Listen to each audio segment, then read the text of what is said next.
কিমাননো ডলাৰ বগৰী হৈ ঘূৰি ফুৰিম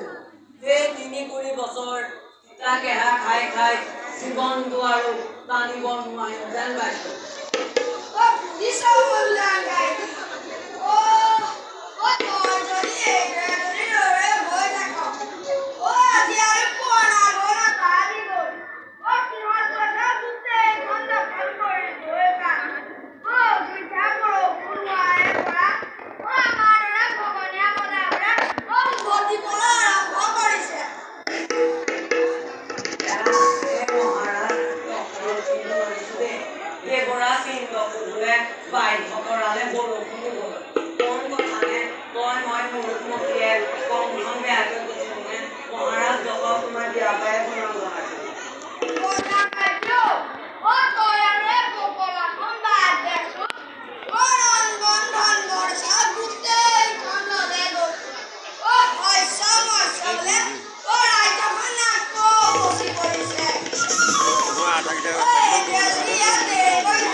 জানোচোন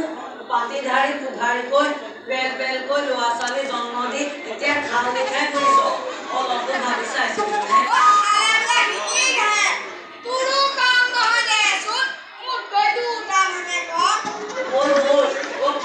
গাঁৱলৈ একদম